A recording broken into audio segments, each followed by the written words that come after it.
এই যে Valentine's day আজকে পালন করবো, আমার ছেলেরা যে যাবে, আপনি কি এখান থেকে ফিরে আনবেন না? বলেন, আপনার দায়িত্ব না? বাবা হিসাবে, সন্তান হিসাবে মেয়েকে ফিরে আনবেন, এটা আপনার আমার দায়িত্ব কিনা বলেন? এ গুনাহ কিন্তু কিয়ামত পর্যন্ত পাইতে থাকবেন।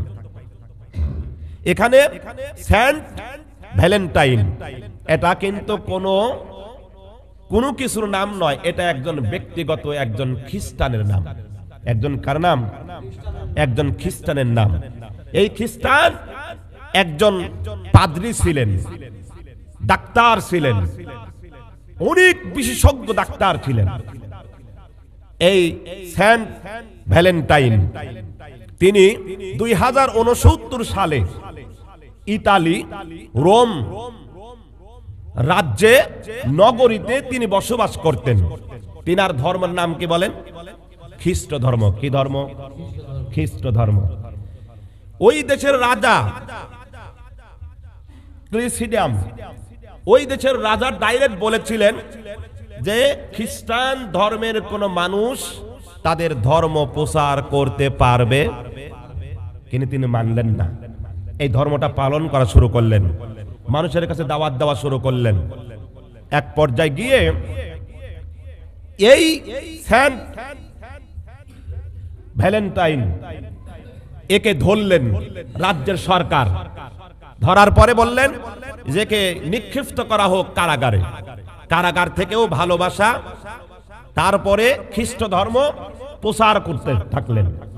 এই প্রচার করতে করতে এক পর্যায়ে গিয়ে বললেন, আমার রাজ্যের রোম সম্রাট, ইতালি, ইউরোপের মানুষ কান খাড়া করে শোনো, তোমরা যদি কেউ খ্রিস্ট ধর্মের দাওয়াত দাও, কিংবা কেউ যদি বিবাহ করো, কিংবা কেউ যদি প্রেম করো, তাকে ফাঁসির মঞ্চে নেওয়া হবে, ঝুলিয়ে মারা হবে, হাত কাটা হবে, পা কাটা হবে, চোখ উপড়ায় ফেলা হবে।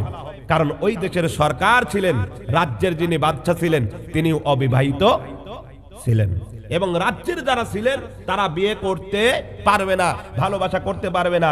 তিনার মাথার মধ্যে ঢুকছে যে এই ভালোবাসা যদি করে এবং যদি বিয়ে করে, তাহলে এরা মস্তিষ্ক হয়ে যাবে, বেনওয়াশ হয়ে যাবে, তারা বিভিন্ন সমস্যার সম্মুখীন হবে। আমরা এই রাজ্য নিয়ে, দেশ নিয়ে গোটা বহির্বিশ্বে কারোর সঙ্গে পেরে উঠবো না।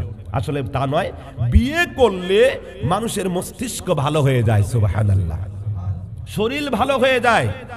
যাদের বিভিন্ন সমস্যা আছে, বিভিন্ন গোপনীয় রোগ আছে, আল্লাহ ভালো করে দেন, সুবহানাল্লাহ, এই নিয়ামত। তখন দেখলে হয় না, তখন সেই দিন চিন্তা করলেন যে এনাকে সেন্ট ভ্যালেন্টাইনকে ছাড়া যাবে না, একে কি করো, ফাঁসির মঞ্চে নেওয়া হোক। ভালোবাসে মানুষ, আদর করে, সম্মান করে, খ্রিস্ট ধর্মের মধ্যে আসতে থাকলো। তখন তাকে ধরে ফাঁসি দেওয়া হলো। কি করা হলো? ফাঁসি দেওয়া হলো। ফাঁসি দেওয়ার পরে তাও সে দেশের মানুষগুলো দেখলো যে না, হয় না, ভালোবাসা থেকেই যায়। ওই 14ই ফেব্রুয়ারি এই দিবস ভালোবাসা করতে গিয়ে, আনন্দ ফুর্তি করতে গিয়ে, অন্যায় অত্যাচার করতে গিয়ে আজকেও গলায় ফাঁসি নিয়ে মরছে। তারপরে অনেকের স্ত্রী চলে যাচ্ছে, বিভিন্ন পার্কে মানুষ যোগ হচ্ছে। আল্লাহর কসম করে বলি ভাই, এটা আপনার আমার জন্য নয়, এটা মিথ্যা, এটা ওদের জীবন কাহিনী, এটা আমাদের দরকার নাই। দিন বেঁচে থাকবো, ইবাদত করবো কার? কোরআন তেলাওয়াত করব, জিকির আজগার করব। স্বামী যাদের আছে অবাধ্য, সেই স্বামীকে আজকে রাতে চাইতে হবে কার কাছে? আল্লাহ তো ওপেন করে দিয়েছে, আজকে চাও তোমরা দিয়ে দেব। স্বামী অবাধ্য, আল্লাহর কাছে চাও, একটা দোয়া পড়ো। তোমার স্ত্রী অবাধ্য, অন্যায় অত্যাচার করে, তারে বোঝাও, বিভিন্ন দিক দিয়ে বোঝাও, তাহলে দেখবা গলায় দড়ি নিবে না, বিষ খাবে না, এবং আজকে একটা ফুল 500-700 টাকা দিয়ে কিনবে না, অন্যায় অত্যাচার হবে না, জুলুম হবে না, কোনো মানুষ অঝরে ঝরে। একটা হলো জাহান্নামের দিক, আর একটা হলো জান্নাতের দিক। আমরা মুসলিম হিসাবে আমরা ভ্যালেন্টাইন ডে এটাকে বেছে নিতে পারি না। এটা হারাম। নামাজ কাজা করব না, কোরআন তেলাওয়াত কাজা করব না, এবং মুরব্বী যারা থাকবে, আমার চেয়ে যারা একটু বড়, তাদেরকে সালাম দেব, ছোটদের স্নেহ করব, মা বোনদের সঙ্গে সুন্দর ব্যবহার করব, আচরণ করব।